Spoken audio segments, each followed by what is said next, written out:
You are hearing in traffic news at the moment that there are protests outside Milnerton High. And the reason for those protests is what was filmed in a video, which has now become public, showing a 16-year-old grade 10 pupil being beaten with sticks at Milnerton High School. And we're told that it might have been part of an initiation ritual. Why that's happening at the end of October, I am not entirely sure. A case of assault has been opened. Vanessa Le Roux joins us now, education activist and speaking for the family of the 16-year-old grade 10 learner. Vanessa, hello. Hi, good day, John, and good day to your listeners. Vanessa, what have you been told? What is the family's version of what happened? So, to be honest, the family is still figuring out what happened. Yesterday morning, I woke up to about 10 people that have sent this video to me on WhatsApp. And that's parents from the parents group also, from the organizations group. And then I saw the Member of Parliament, Honorable Member Kwanka, was the one that exposed that. And then I contacted him and I asked him to put me in contact with the mother. And at that point, I think all of them were overwhelmed because the media was flooded.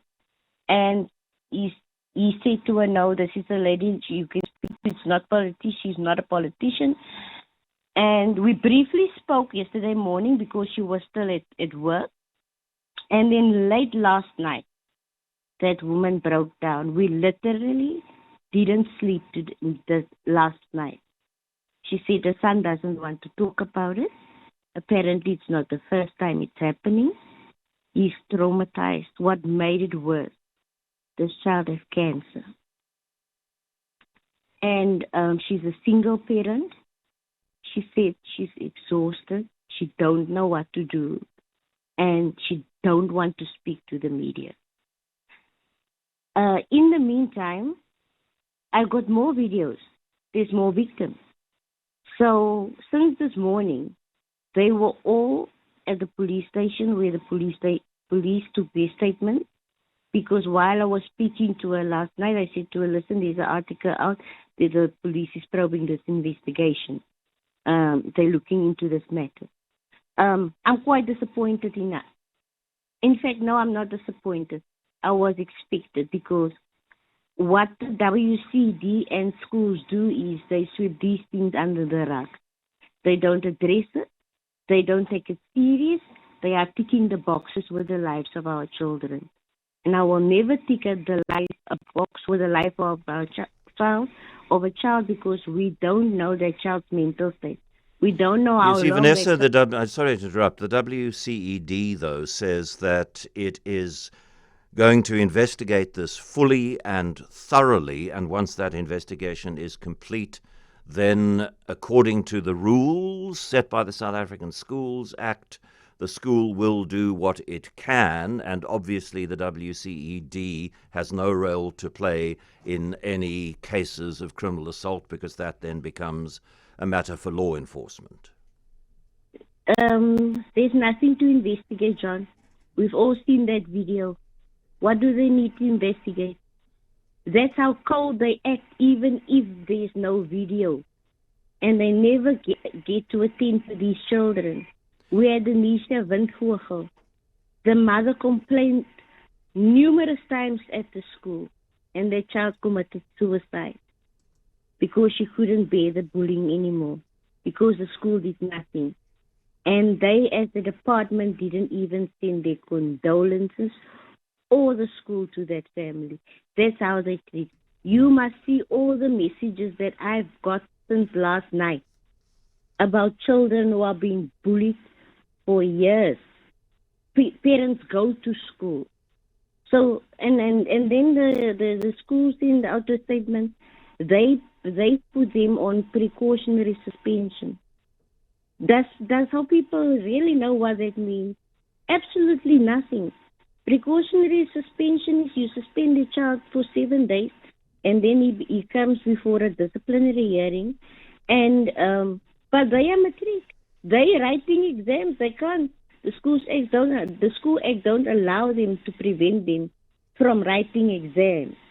So then, Vanessa, in terms of what is possible, look, if it is true that this school and other schools have a habit of ignoring complaints of bullying that are made against senior pupils, and I know that I was very, very badly bullied at school, and because the bullying was done by members of the rugby team who are like heroes and demigods in the school, nothing was done about my bullying.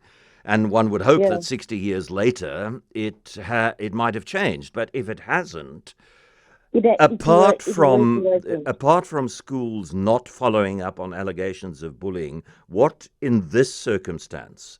So a case of assault has been laid. We hope police are taking it seriously and investigating it properly. The pupils have been suspended. The South African Schools Act says they are not allowed to be stopped from writing matric exams, those who are in matric. What else in an ideal world would be happening? We must make examples of these children. We must put them behind bars. Because I always say to parents in schools, what we must remember is that the behavior of children escalates. And ever since the boys, I'm not going to name the boy, ever since the boys' video came out, 2 more videos came out of the same people that assaulted other children. And if we're not careful, it can turn into a race thing because it's only black boys. I didn't go and protest for one reason. We are the adults here. There's more than 1,000 innocent children in this case. These children are writing their final exams. We can't go and disrupt schools. We can't just go and protest and not apply our minds to how it affects our own children in that manner.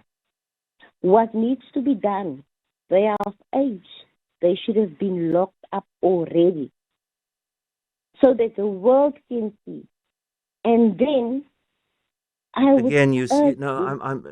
know I'm interrupting, but you say lock them up, but you can only lock them up after there has been a process which decides that their offence is such that locking up is an appropriate punishment.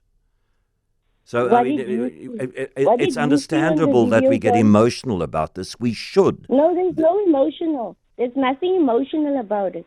What did you see, John? Because what I saw in that video was boys taking weapons and hitting this child relentlessly. I saw it too. And he's begging. So what? It doesn't. That serves as something to be punished for. No, they must be punished. I don't think anybody is going to argue about that.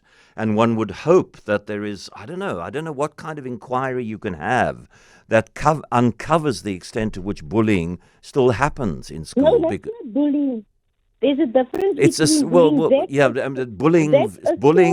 bullying and then verges on assault. Okay, let's call this.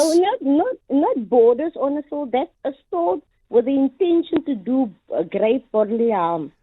They used weapons to hit this child. The case is clear. Okay, but the case still has to be. I don't know why you and I seem to be arguing when I think we're exactly on the same page. This is assault, and assault can only be punished once assault has been proven in a court of law. And that's what anyone, even the layman, can see what it is. Yeah. Even the layman can see what it is. Of course, but the lay people can't pronounce guilty and bring a sentence forward. That is the job of the court. Vanessa Le Roux, education activist. Thank you very much. That seemed to get a little sidetracked, and I'm not entirely sure how. This is bullying which turned into assault. It might have started out as an attempt to initiate, to bully. The evidence is clear from the video. This is assault. I can say that. And I can say that I think the boys should be X, Y, Z. But I can't make that happen. This has to happen within the rules. The rules were broken. The law was broken.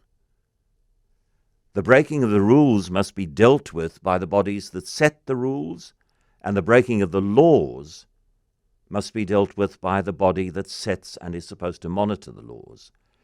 There is a deeper problem here, is that bullying has not gone away. What happened to me 60 years ago, I've spoken about it when I was in grade 8, standard 6 as it was then in high school, and one really would have hoped that it's gone away, that initiation has moved to something more prankish, silly. But it hasn't. It continues to involve humiliation and pain, loss of dignity, and all sorts of other things. So how does one stop that? And if it is true, we did approach Milnerton High School. We said, can we speak to the principal? We approached the school governing body. Can we speak to somebody from the school governing body? No, we are not talking. Kind of taking a sub judice approach to this. It's not sub judice, not at all, but they do not want to talk. So I don't know for a fact whether there is a culture of bullying which often turns into assault at Milnerton High. I can see this one incident which is crystal clear in its severity.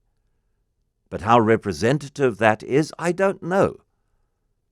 Does the same sort of thing happen on 1 out of 2 school campuses across the Western Cape? 1 out of 4, only 1 out of 10. Don't worry, John. Maybe 2 or 3 in 100 will be doing that sort of thing. And we need to know, because if we don't know, we can't develop proper strategies to stop it happening.